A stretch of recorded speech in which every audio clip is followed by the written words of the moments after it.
You are the only participant to the conference. Recording did not start because your storage is full. Please log in and delete recordings or purchase more storage from your account.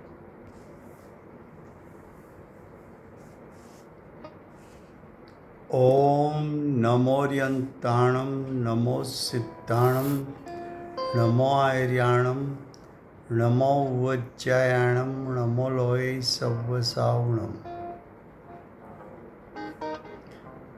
मंगलं भगवान् वीरो मंगलं गौतमो गणी मंगलं कुन्दकुन्दार्यो जय धर्मोस्तु मंगलम। ओंकार बिंदु संयुक्तम नित्यं जायन्ति योगिनः कामदं मोक्षदं चैव ओंकाराय नमो नमः। अहोपकार जिनवरनो कुंदनो ध्वनि दिव्यनो जेन कुंद ध्वनि आप्या अहो आ गुरु काहनो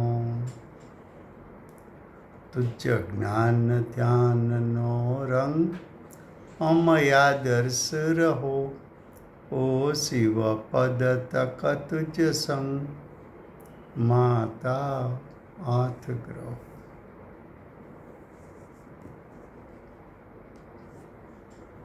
Not on. You plug into Nirvana.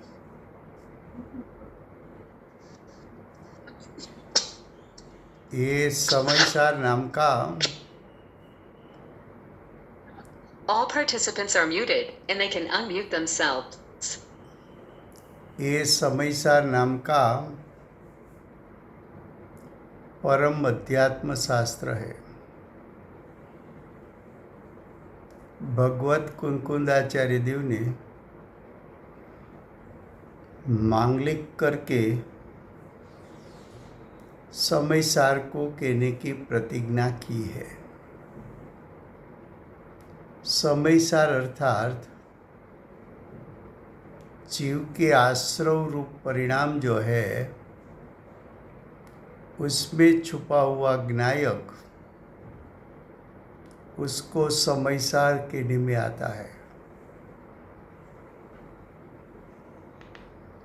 चौथा अधिकार आश्रव अधिकार चलता है। आश्रव अधिकार में गाथा 172 पेज 270 पेज नंबर 270 172 गाथा का हेडिंग है अब का अर्थ है कि अगली गाथा में आप आचार्य भगवान ने ज्ञानी यानी चौथे गुणस्थान से 12 गुणस्थान वाला जीव यानी साधक जीव यानी सम्यक दृष्टि जीव निराश्रव है, ऐसा अगली गाथा में सिद्ध किया था।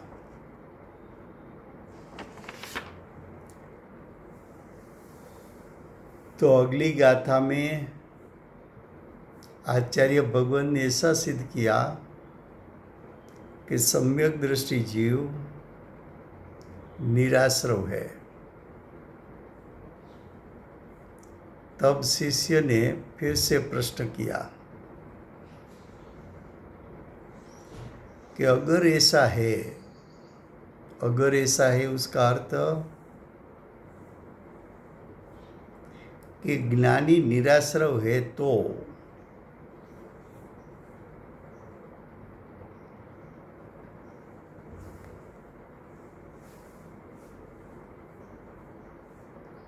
फिर ज्ञानी के पास तो जगन्य ज्ञान है,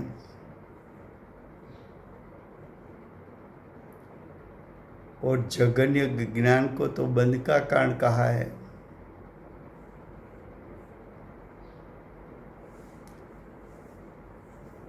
फिर से अगली गाथा में क्या कहा कि ज्ञानी निराश्रव है, यानी ज्ञानी को नया कर्म का आगमन नहीं है, नया कर्म का बंध नहीं है।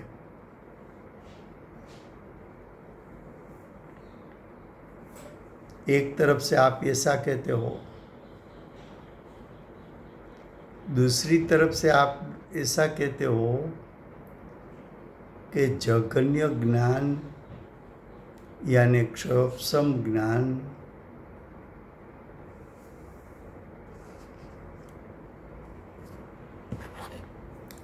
बंध का कारण है।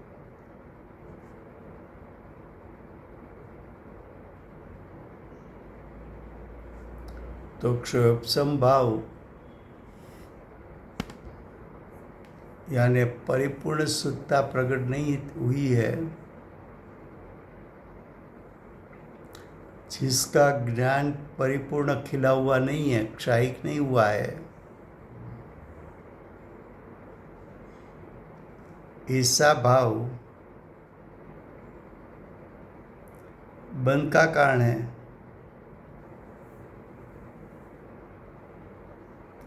तो प्रश्न ये होता है कि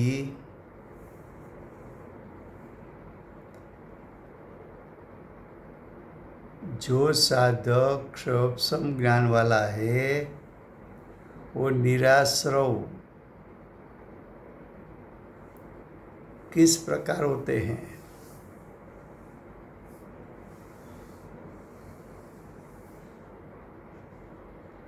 फिर से प्रश्न क्या है?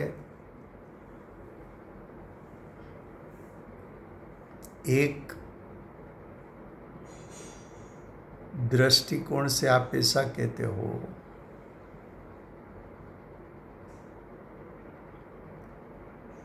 कि ज्ञानी को आश्रव नहीं है, निराश्रव है। ज्ञानी को नया कर्म का आगमन और उसका बंध नहीं है। दूसरी तरफ से कहते हो कि जिसके पास क्षोभसम ज्ञान है, जिसके पास क्षोभसम भाव है, और क्षोभसम भाव बंध का कारण होता है, तो ज्ञानी के पास तो क्षोभसम भाव है, ज्ञानी के पास तो जगन्य भाव है।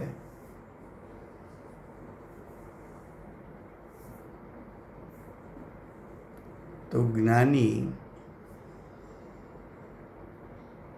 को निराश्रव आप कैसे कहते हो?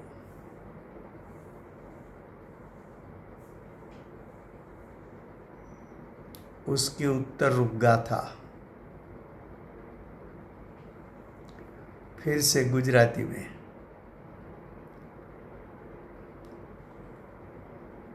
ગાથા 172 એનું હેડિંગ પેજ નંબર 270ની છેલ્લી 2 લાઈન।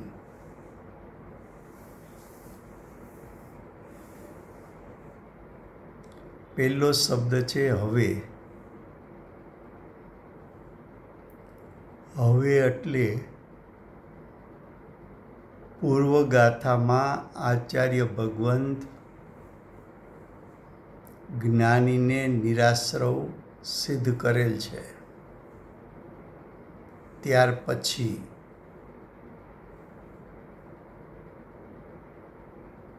જ્ઞાનીએ સિદ્ધ કર્યું કે જ્ઞાની નિરાશ્રવ છે, શિષ્ય પણ સ્વીકાર્યું। તો શિષ્યએ હવે બીજો પ્રશ્ન એમાંથી ઊભો કર્યો. શું પ્રશ્ન કર્યો? કે આપે કહ્યું જ્ઞાની નિરાશ્રવ છે, તો અમે સ્વીકાર્યું.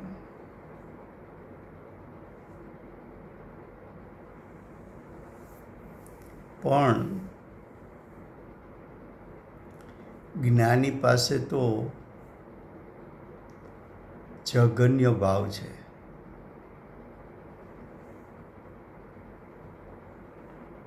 એટલે કે ક્ષયોપશમ ભાવ છે. એટલે કે ક્ષયોપશમ જ્ઞાન છે. એટલે કે અધૂરું જ્ઞાન પ્રગટ થયેલું છે. એટલે કે ક્ષાયી જ્ઞાન થયું નથી, પરિપૂર્ણ જ્ઞાન પ્રગટ્યું નથી. તો કે જેને પરિપૂર્ણ જ્ઞાન પ્રગટ ન થયું હોય એને જગન્ય ભાવ કહેવાય, એને ક્ષયોપશમ ભાવ કહેવાય, એને જ્ઞાનની અધુરાશ કહેવાય. અને આ જ્ઞાનની અધુરાશ, આ જગન્ય ભાવ એ તો બંધનું કારણ છે.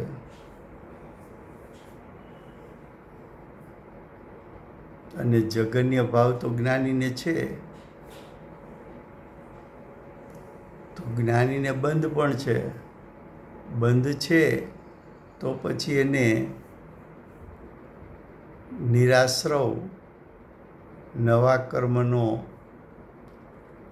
આશ્રવણ કે બંધ નથી એમ તમે કઈ રીતે કહી શકો? પેલા પ્રશ્ન તો સમજાવવો જોઈએ.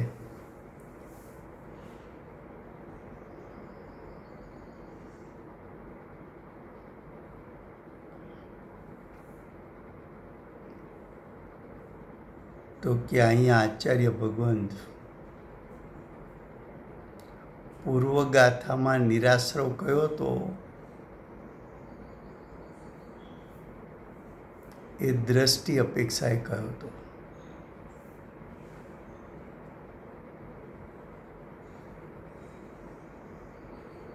રાગ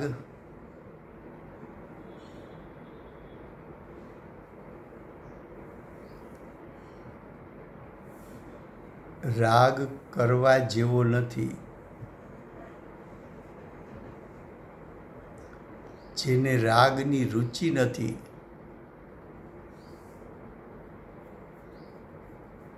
છતાં રાગ થાય,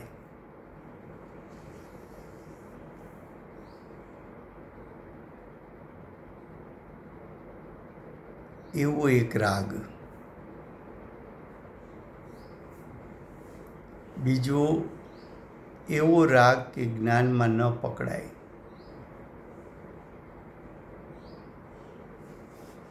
જ્ઞાનમાં ન પકડાય એવો રાગ.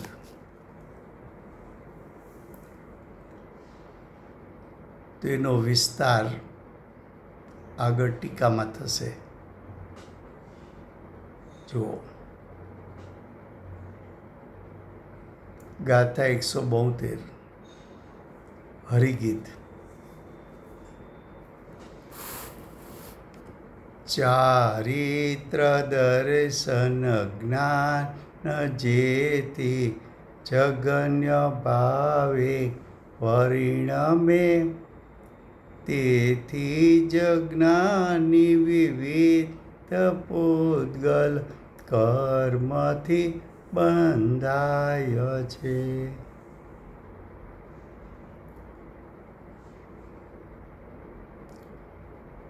गाथार्थ. क्योंकि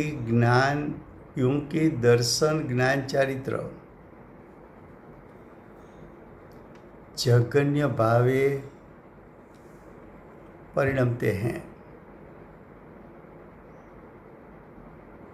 उसका अर्थ क्या? दर्शन यानी सम्यक दर्शन, ज्ञान यानी सम्यक ज्ञान. ચારિત્ર યાને સમ્યક ચારિત્ર.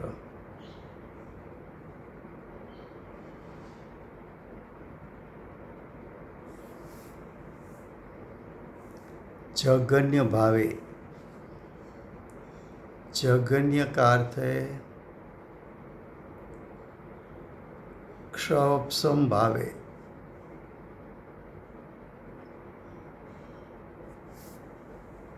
परिणमते हैं.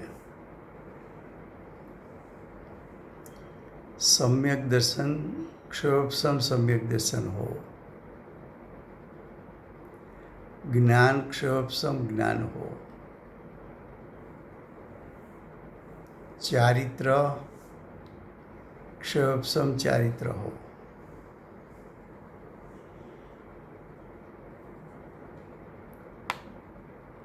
तो दर्शन ज्ञान चारित्र क्षायिक रूपे नहीं हुआ है, परिपूर्णता प्रकट नहीं हुई है. क्षायिक सम्यक दर्शन न हो, क्षायी ज्ञान यानी परिपूर्ण ज्ञान यानी केवल ज्ञान की प्रकटता न हुई हो, और क्षायी चारित्र यथाख्यात चारित्र प्रकट हुआ न हो,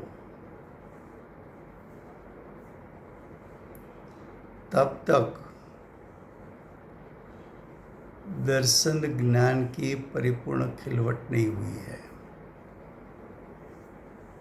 उसको क्षोभसम भाव कहने में आता है, उसको जघन्य भाव कहने में आता है.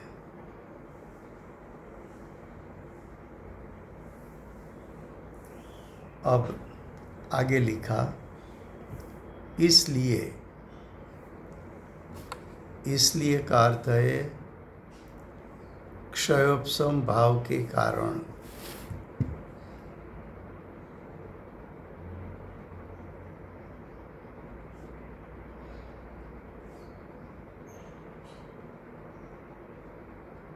क्षयोपशम भाव के कारण यानी जघन्य भाव के कारण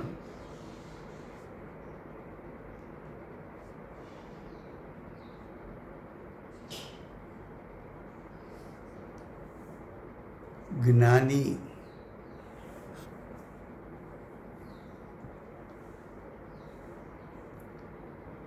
ज्ञानी का अर्थ है सम्यक दृष्टि कहो, सम्यक ज्ञानी कहो,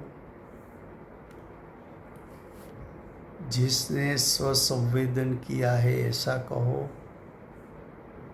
आत्मा अनुभवी कहो, अंतरात्मा कहो, अंतर्दृष्टि जिसके हुई है ऐसा कहो,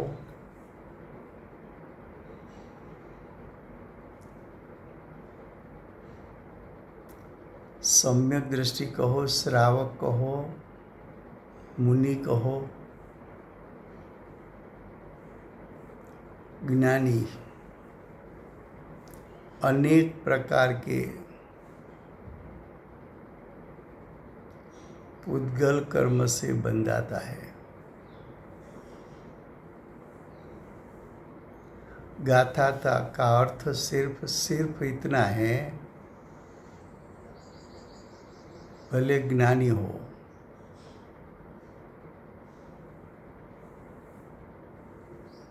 भले स्व पर प्रकाशक हो, उसको स्व पर का विवेक हुआ हो, फिर भी जब तक ज्ञानी जघन्य भाव रूप परिणमन करेगा, तब तक अनेक प्रकार के कर्म को बांधेगा. उसका दूसरा अर्थ ये है कि जब तक ज्ञानी क्षायिक भाव रूप परिणमन नहीं करेगा,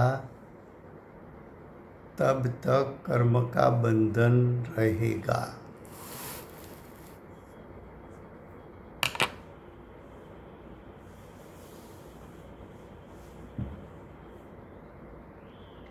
अब प्रश्न है कि जगन्य भाव किसको कहे।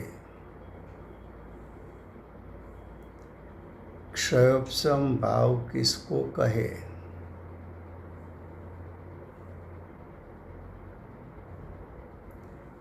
क्षयोपशम भाव बंध का कारण है कि नहीं है। क्षयोपशम भाव बंध का कारण है तो बंध का कारण क्यों है।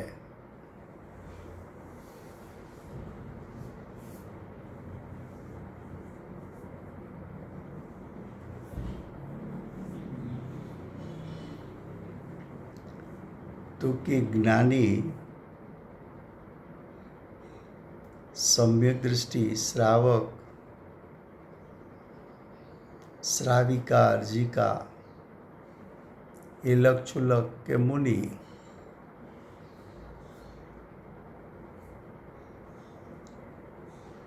उसके पास परिपूर्ण ज्ञान नहीं है।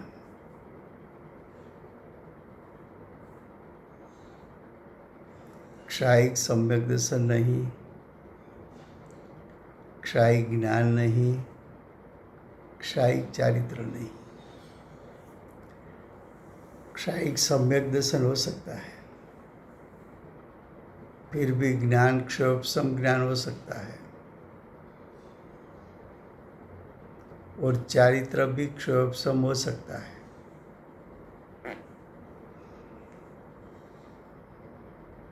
तो कि ज्ञानी के पास क्षयोपशम ज्ञान है,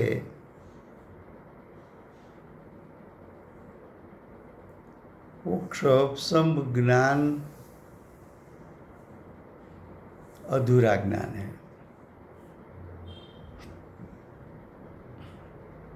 चाहे सम्यक मति ज्ञान हो, सम्यक श्रुत ज्ञान हो, सम्यक अवधि ज्ञान हो कि सम्यक मन प्रज्ञान हो, वो चार ज्ञान अधूरा ज्ञान है। अधूरा ज्ञान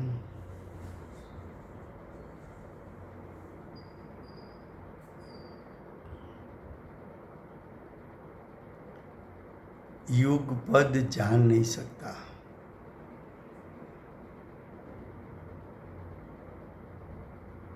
युगपद जान नहीं सकता तो मुख्य गुण करना पड़ता है।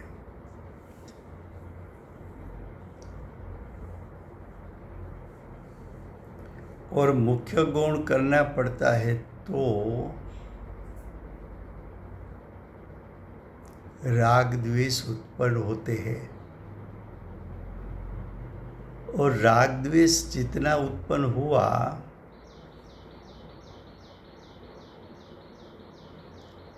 इतना नए कर्म का बंध है। इसलिए ज्ञानी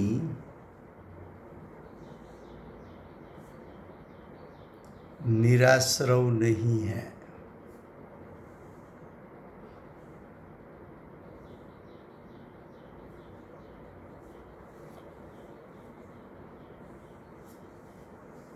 वो कर्म का बंधन उसको होता ही है।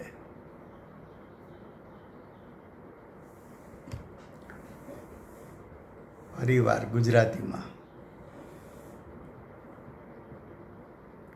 ગાથાર્થમાં શું કહ્યું? કારણ કે દર્શન જ્ઞાન ચારિત્ર જગન્ય ભાવે પરિણમે છે। જગન્ય ભાવ એટલે ક્ષયોપશમ ભાવ। सम्यक दृष्टिનું જ્ઞાન, सम्यक दृष्टिનું ચારિત્ર જગન્ય ભાવે પરિણમે છે। એટલે કે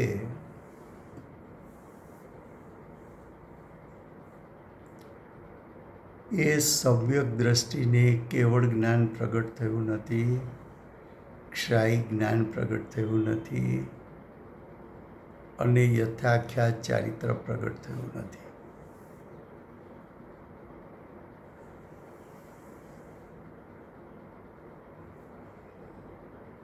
તો જ્યાં સુધી ક્ષાયી જ્ઞાન, ક્ષાયિક ચારિત્ર ન પ્રગટે ત્યાં સુધી જગન્ય ભાવ છે, ક્ષોભસમ ભાવ છે.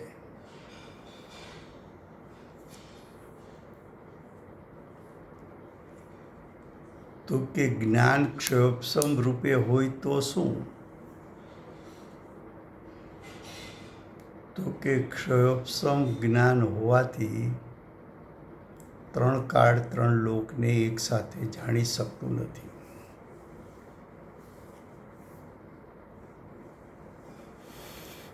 માટે એને ક્રમે જાણવું પડે છે. માટે વિષયોને મુખ્ય ગૌણ કરવા પડે છે. વિષયોને મુખ્ય ગૌણ કરે છે તો રાગ દ્વેષ ઉત્પન્ન થાય છે. ઉત્પન્ન થયેલા રાગ દ્વેષ નયા કર્મબંધનું કારણ બને છે. માટે સમ્યક દૃષ્ટિ ક્ષોભસમ જ્ઞાનની વિદ્યમાનતાને કારણે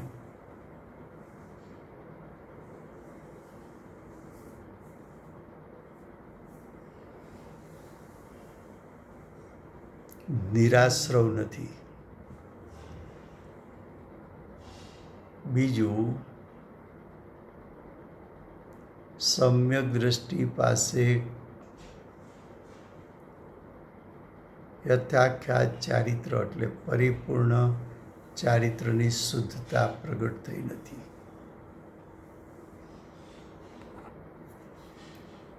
તો જ્ઞાની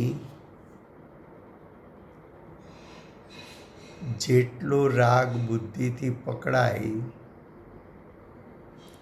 એમાં જોડાતા નથી.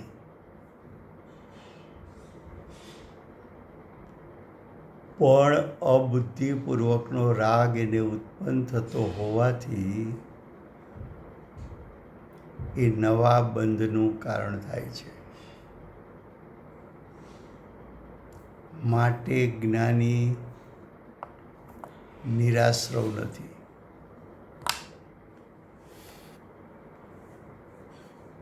પણ જ્ઞાન અને ચારિત્ર તરફથી જુઓ તો ક્ષોભસમ જ્ઞાન બંધનું કારણ છે, અબુદ્ધિપૂર્વકનો રાગ પણ બંધનું કારણ છે. પણ જ્ઞાનીની દ્રષ્ટિ જ્ઞાયક ઉપર છે.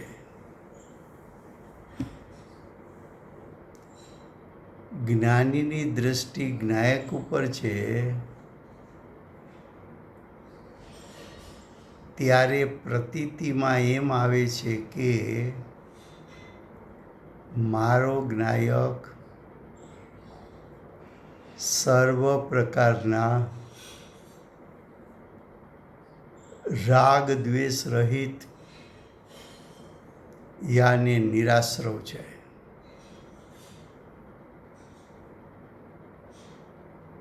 મારો ત્રિકાળ શુદ્ધાત્મા દ્રષ્ટિના વિષયભૂત જ્ઞાયક ત્રણેય કાળ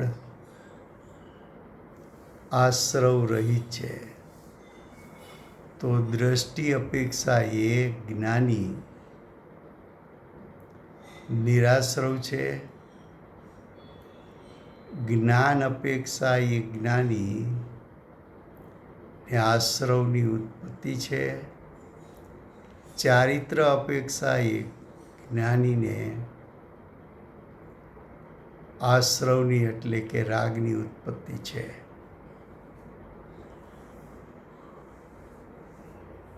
હવે જુઓ ટીકા.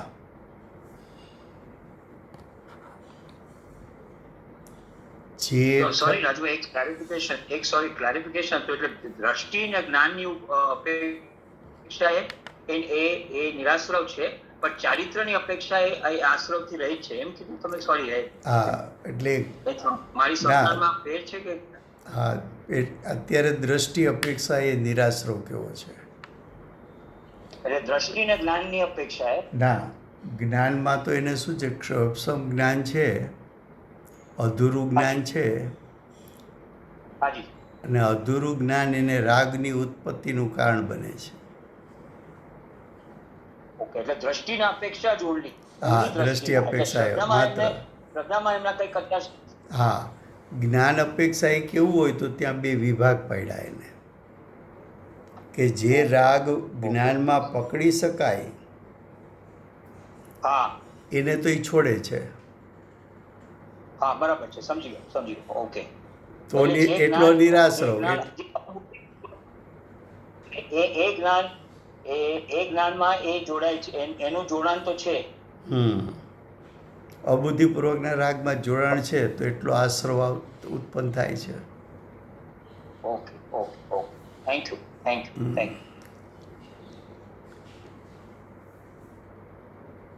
હવે ટીકા. જે ખરેખર જ્ઞાની છે તે કોની વાત કરે છે? જે કહેતા સાધક, સમ્યક દ્રષ્ટિ, સમ્યક જ્ઞાની, જે ખરેખર જ્ઞાની છે એટલે શું? કે જેને આત્માનો અનુભવ કર્યો છે, જેને સહજ સ્વની અનુભૂતિ કરી છે, જેને ખરેખર અતિન્દ્રિય જ્ઞાન, અતિન્દ્રિય સુખનો આસ્વાદ લીધો છે, જેને સ્વભાવ વિભાવ વચ્ચેનો ભેદ જણાઈ રહ્યો છે, જેને સ્વભાવ વિભાવ વચ્ચે ભેદ જ્ઞાન વર્તે છે,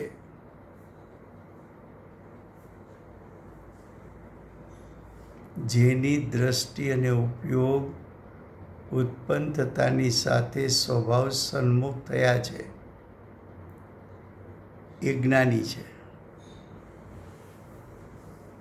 શું કીધું? જે ખરેખર જ્ઞાની છે.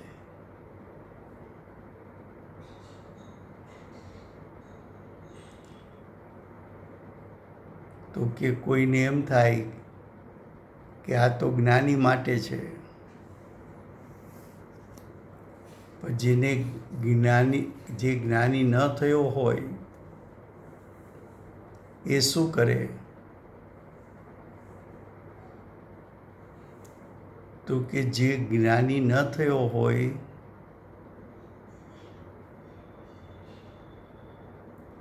એ ખરેખર આત્માનું સ્વરૂપ વિચારે, આત્માના સ્વરૂપનું ચિંતન મનન કરે,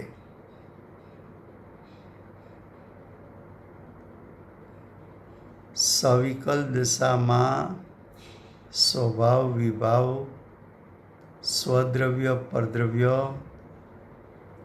વચ્ચે ભિન્નરૂપ શ્રદ્ધાન સવિકલ દશામાં કરે,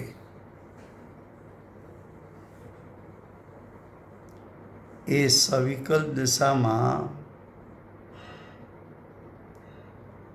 કરેલું ભેદ જ્ઞાન ખરેખર તો ભેદ જ્ઞાન નથી, હજી વિકલ્પ દશા છે.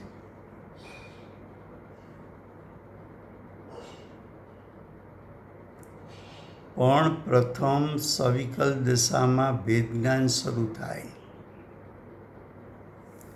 એટલે કે સ્વ પરનું મનન ચિંતન શરૂ થાય. સ્વ શું, પર શું, સ્વભાવ શું, વિભાવ શું, સ્વ એટલે કોણ, પર એટલે કોણ, સ્વભાવનું સ્વરૂપ શું, વિભાવનું સ્વરૂપ શું, એ પ્રથમ તો ચિંતન કરે.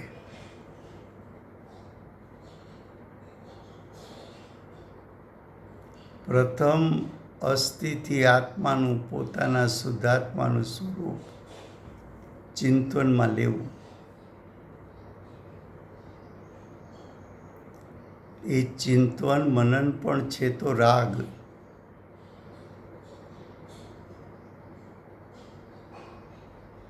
ચિંતન મનન રાગ છે એવો નિર્ણય કરીને,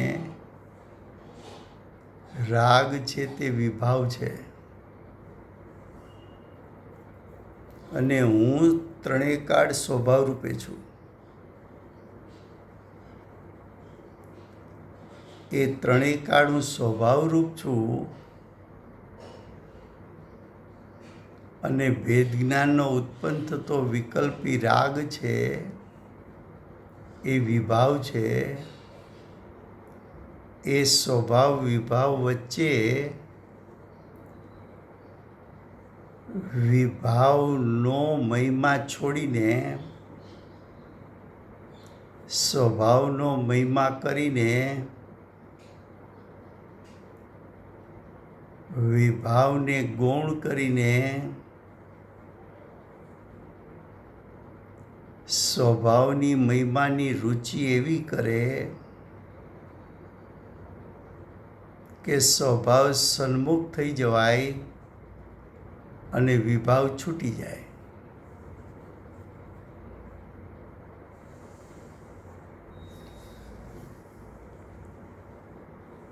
તો કે જ્ઞાની થવું હોય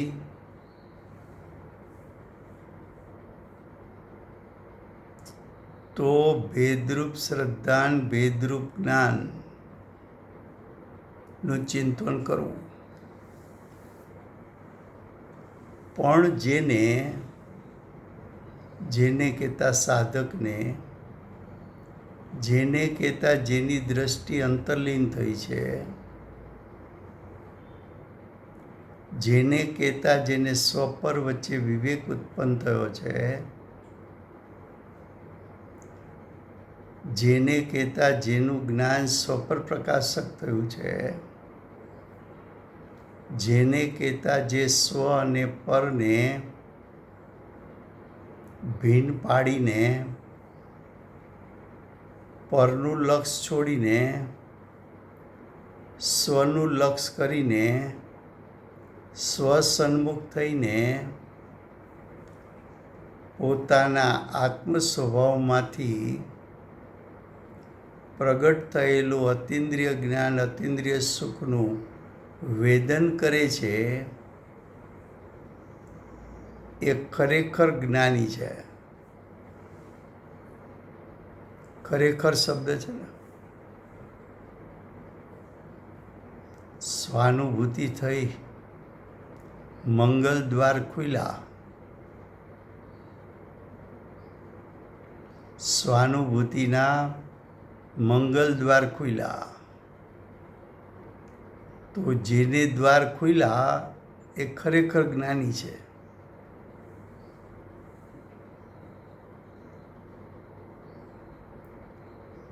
હવે એ જ્ઞાનીનું વર્ણન કરે છે. એ જ્ઞાની કેવા છે?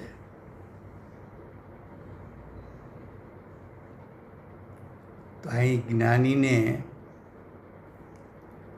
નિરાશ્રવ કઈ રીતે છે સિદ્ધ કરવું છે.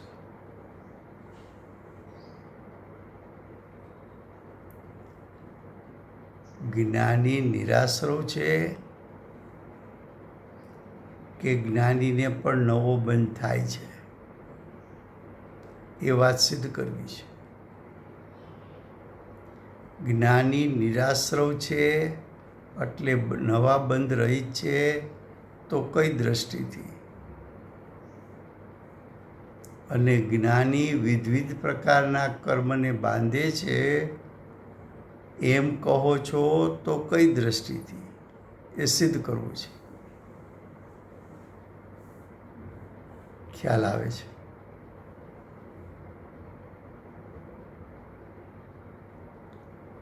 1000 વર્ષ પહેલાં ભગવત કુંકુંદાચાર્ય દેવે લખેલા શાસ્ત્રો પર 1000 વર્ષ પહેલાં અમૃતચંદ્રાચાર્ય દેવે શાસ્ત્ર તો 2000 વર્ષ પહેલાં લખાયું, પણ એની આ ટીકા 1000 વર્ષ પહેલાં વન જંગલમાં રહેતા સમર્થ આચાર્ય અતિન્દ્રિય જ્ઞાન અતિન્દ્રિય સુખનું અમૃત પીતા પીતા અમૃતચંદ્રાચાર્ય દેવે કુંદકુંદાચાર્ય દેવના હૃદયને ખોલવા માટે અમૃતચંદ્રાચાર્ય દેવ પોતે કુંદકુંદાચાર્ય દેવના હૃદયમાં પેસી ગયા.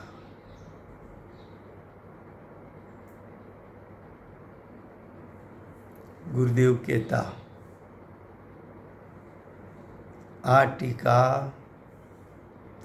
ન ભૂતો ન ભવિષ્યતિ. આવી ટીકા ભૂતકાળમાં થઈ નથી, ભવિષ્યમાં થશે નહીં. બેનશ્રી કહે છે કે જ્ઞાનીના વચનો સાથે કુદરત બંધાયેલી છે. એ ગુરુદેવની વાત અફર છે, અફર રહેવાની છે કે આવી ટીકા કોઈ રચી નથી ભૂતકાળમાં, ભવિષ્યમાં રચી શકશે નહીં.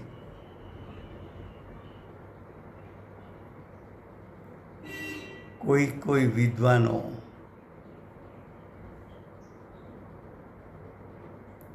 એવી ચેષ્ટા કરતા હોય છે કે અમૃતચંદ્રાચાર્ય દેવની ટીકાના સ્થાને પોતાની ટીકા લખાય.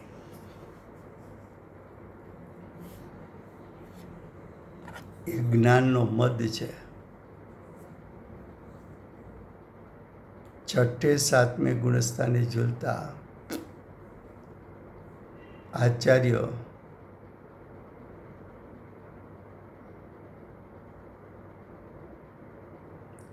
અમૃતના ઘૂંટ પીતા પીતા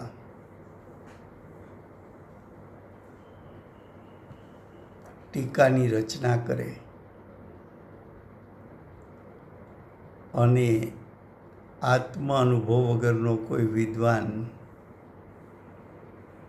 એની ટીકા રચે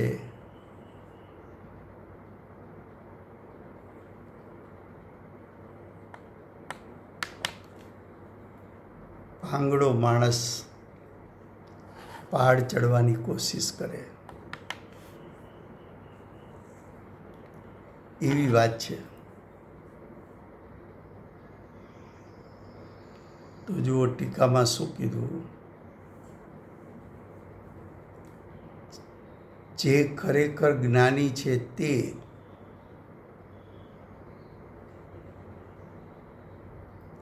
બુદ્ધિપૂર્વક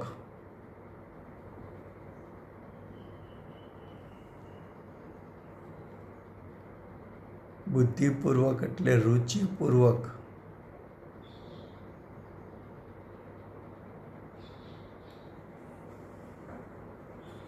બુદ્ધિપૂર્વક એટલે ઈચ્છાપૂર્વક એટલે કે આશ્રવની ભાવનાની ઈચ્છાના અભાવપૂર્વક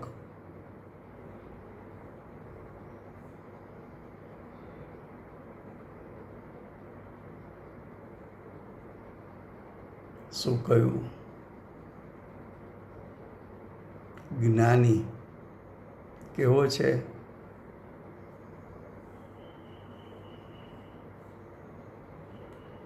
સ્વભાવની રુચિવાળો છે.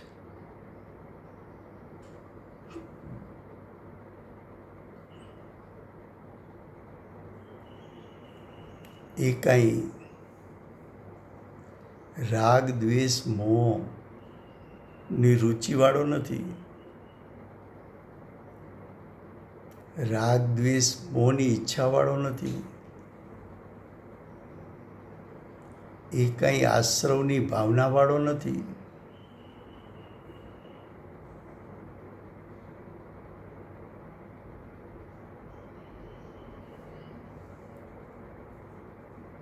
क्या कहा? फिर से, जो वास्तव में ज्ञानी है वो यानी ज्ञानी की बात चलती है आगे. ज्ञानी कैसा है?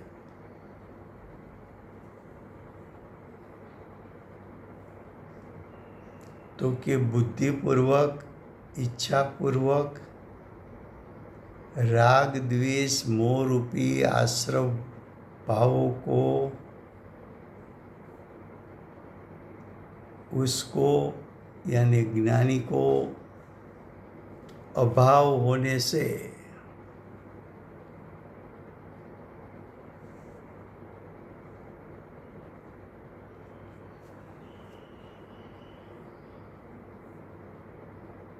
कैसा है ज्ञानी?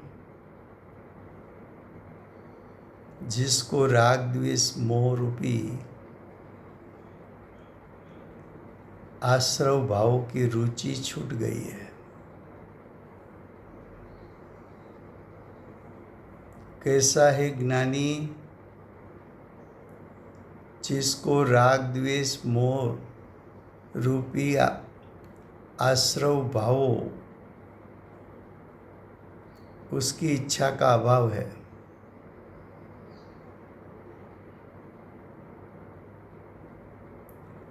इसलिए ज्ञानी कैसा है? तो कि निराश्रव है. देखो, पहले ज्ञानी निराश्रव किस अपेक्षा से है वो दिखाना चाहते हैं.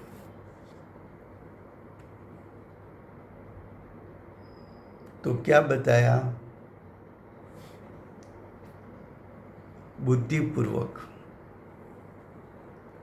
बुद्धिपूर्वक का दो अर्थ.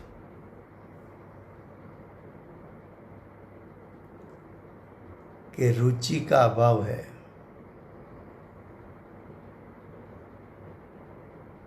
किसकी रुचि ज्ञानी को नहीं है? तो कि राग द्वेष मोह रूप परिणमन करूं ऐसी रुचि ज्ञानी को नहीं है. तो राग द्वेष मोह वो भावाश्रव है. तो भावाश्रव की रुचि नहीं है, तो भावाश्रव की उत्पत्ति नहीं है. भावाश्रव की उत्पत्ति नहीं है तो नए द्रव्य आश्रव भी आएंगे नहीं और कर्म का बंद होने वाला भी नहीं.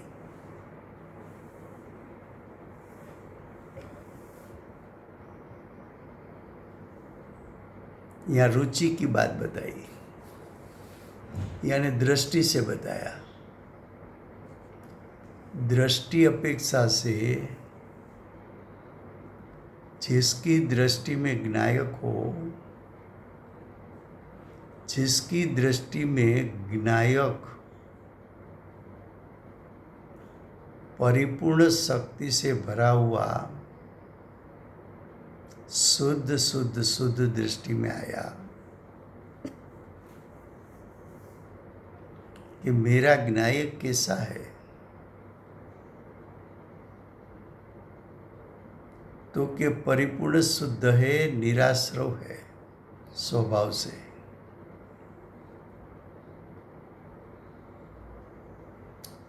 मैं कैसा हूं? तो कि परिपूर्ण हूं, शुद्ध हूं, त्रिकाल हूं, निराश्रव हूं. ऐसा त्रिकाल जिसको स्वरूप दृष्टि में आ गया,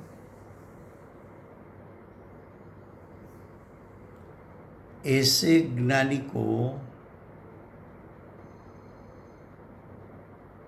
आश्रव की रुचि का अभाव हो गया.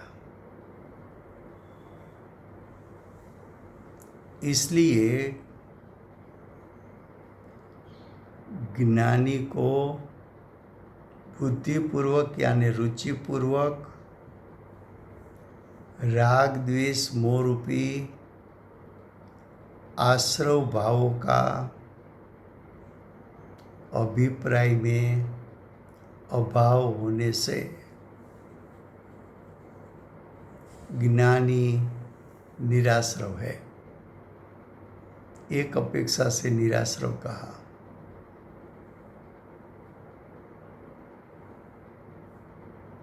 अब दूसरी दृष्टि से देखो कि बुद्धिपूर्वक उसका अर्थ दूसरा करते हैं। बुद्धिपूर्वक यानी जिसके ज्ञान में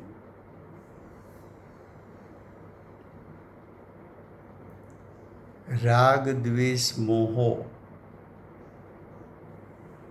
जानने में आता है, बुद्धिपूर्वक उत्पन्न होते हुए राग द्वेष मोह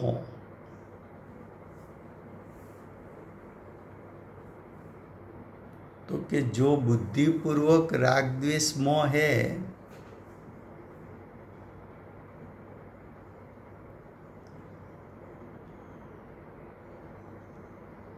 उसको ज्ञानी ग्रहण नहीं करेंगे।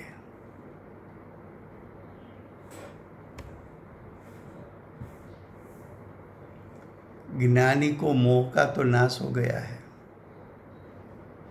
लेकिन जो राग द्वेष उत्पन्न होते हैं और बुद्धि में पकड़ में आता है, ऐसे राग द्वेष भी ज्ञानी नहीं करेंगे। तो बुद्धिपूर्वक के राग द्वेष का ज्ञानी को अभाव होने के कारण बुद्धिपूर्वक के राग द्वेष से ज्ञानी निराश्रव है।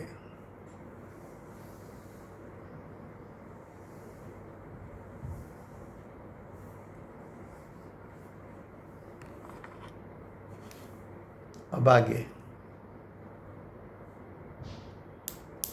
लेकिन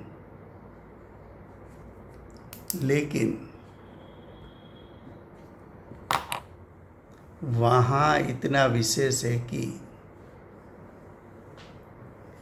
ज्ञानी जब तक ज्ञान को सर्वोत्कृष्ट भाव यानी केवल ज्ञान, क्षाई ज्ञान,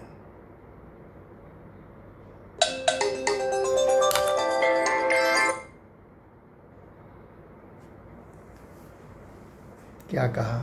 क्षाई ज्ञान।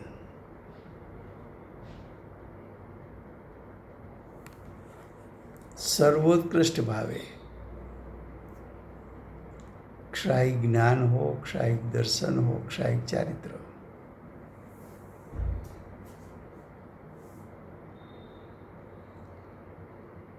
यहाँ ज्ञान से लिया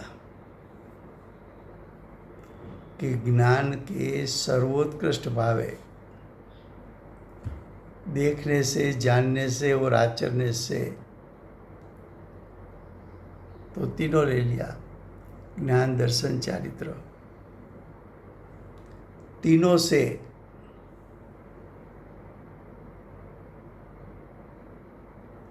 असक्त वर्तता होने के कारण अब ज्ञानी की पुरुषार्थ, उसका पुरुषार्थ निर्बल कहाँ है? तो कि ज्ञान क्षोभसम ज्ञान रूप हुआ नहीं, ज्ञान क्षाई ज्ञान रूप हुआ नहीं, चारित्र क्षायिक रूप हुआ नहीं, क्योंकि साधक दशा है।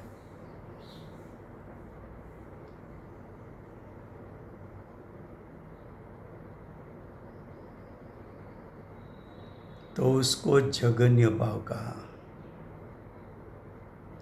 जगन्य भाव, क्षोभसम ज्ञान को जगन्य भाव क्षायी ज्ञान की अपेक्षा से कहा। क्षायी की अपेक्षा से क्षोभसम जगन्य है।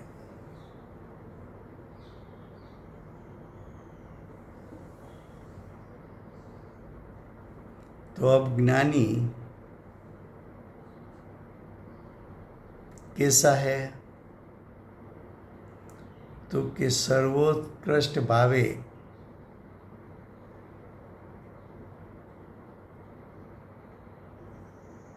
देखने को, जानने को और आचरने को असक्त वर्तता थका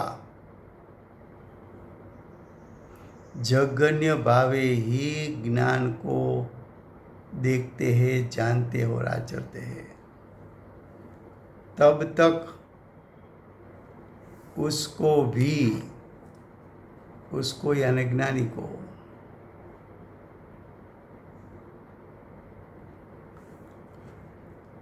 जगन्य भाव की अन्यथा अनुपपत्ति के द्वारा, अर्थात जगन्य भाव अन्य प्रकार से नहीं बनता होने के कारण जिसका अनुमान हो सकता है,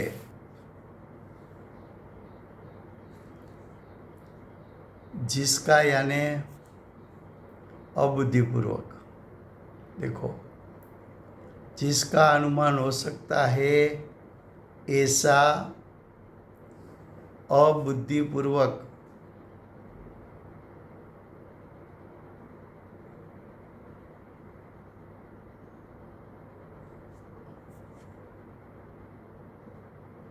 कर्म कलंक के विपाक का सद्भाव होने से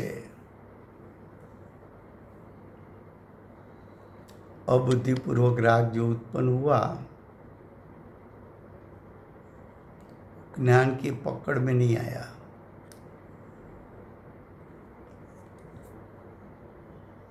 तो अबुद्धिपूर्वक का राग द्वेष उत्पन्न हुआ और उसके फल में, विपाक यानी फल में,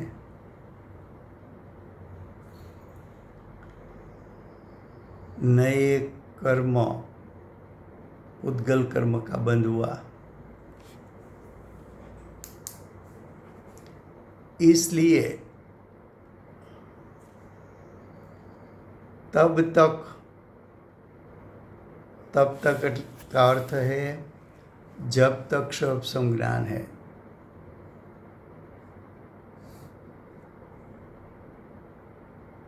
जब तक क्षोभ ज्ञान तक, ज्ञान से देखना, जानना, आचरण करना को जहाँ तक ज्ञान का जितना पूर्ण भाव यानी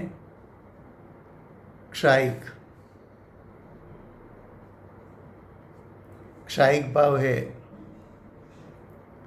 इतना देखने में, जानने में, आचरण में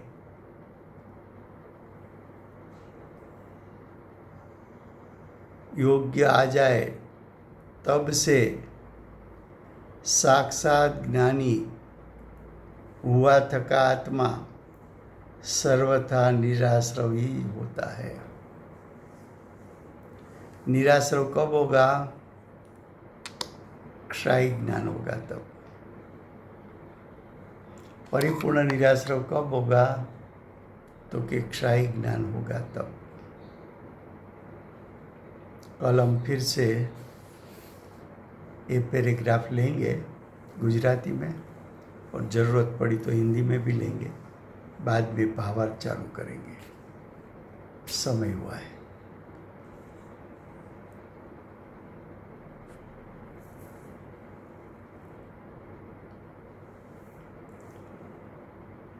વર્તમાન 24ના આખરી તીર્થંકર બાલ બ્રહ્મચારી મહાવીર ભગવાનનો જય હો. મહાવિદ્ય ક્ષેત્રે બિરાજતા 20 વિરમાન તીર્થંકરમાં પ્રથમ તીર્થંકર ધર્મ ધુરંધર અનંત ચતુષ્ટયના ધારક દિવ્ય ધ્વનિના દાતાર શાસન ઉપકારી સીમામાં રહેનાર શ્રી સિમંદર ભગવાનનો જય હો. કડીકાળ સર્વજ્ઞ કેવળ જ્ઞાનની તળેટીમાં બેઠેલા મા સમર્થ આચાર્ય આગમના રચયિતા ભગવત શ્રી કુંકુંદાચાર્ય દેવનો જય હો. વર્તમાન કાળે સમ્યક દર્શનનો ઉપદેશ આપનાર તીર્થના નાયક, તીર્થના સ્થાપક, તીર્થના પ્રવર્તક પરમ કૃપાળુ શ્રી સદગુરુ દેવનો જય હો. પૂજ્ય ગુરુદેવના શિષ્યમાં શિરોમણી પૂજ્ય ગુરુદેવનો ભાવિ તીર્થંકર તરીકે મહિમા બતાવનાર સ્વાનુભવ યુક્ત જાતિસ્મરણ જ્ઞાન યુક્ત પ્રસમમૂર્તિ ભગવતી માતનો જય હો. સમ્યક દર્શનની પ્રાપ્તિમાં નિમિત્તરૂપ સર્વ જીનવાણી માતનો જય હો. પૂજ્ય ગુરુદેવ અને માતાજીની સાધના ભૂમિ સુવર્ણપુરી ધામનો જય હો.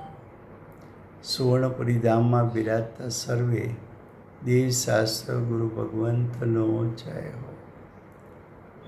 વર્તમાન ગુરુ અને ધાતુકી મહાવિદ્ય ક્ષેત્રના ભાવિ તીર્થંકર શ્રી સૂર્યકીર્તિનાથ ભગવાનનો જય હો. શ્રી સૂર્યકીર્તિનાથ ભગવાનના સમવસરણના મુખ્ય ગણધર દેવેન્દ્ર કીર્તિનાથ ભગવાનનો જય હો. પરમ દિગંબર જૈન ધર્મનો જય હો. Thank you very much Rajubhai. બધાને જય જીરેન્દ્ર. Thank you. જય જિનેન્દ્ર. Thank you very much Rajubhai. જય જીનેન્દ્ર. જય જિનેન્દ્ર. રાજુભાઈ, હાજી. રાજુભાઈ, આજે પ્રવચન સારનું આજનું ક્લાસ હતું એ જરા અઘરું મને લાગ્યું. જરા પાછું જરાક સિમ્પ્લિફાઈ કરીને કરી શકાશે? બહુ જરા અઘરું લાગ્યા. બધા ઘણા બધા શબ્દો આવ્યા. બહુ જરા અઘરું લાગ્યું ભાઈ. કાંઈ વાંધો નહીં, કાલ લેશું ફરીવાર. ઓકે ઓકે, બસ જરા ગુજરાતીમાં કાલે લેશો, ધીરે કાલે ધીરે પહેલેથી જરા આપણે સમજો. ગુજરાતીમાં જ લેશું. પહેલેથી ગુજરાતીમાં ઓકે, લેશું. ભલે. Thank you Rajubhai. Thank you very thank you very much. જય જીરેન્દ્ર બધાને. થેન્ક જય યુ. જીરેન્દ્ર. Thank you. Goodbye.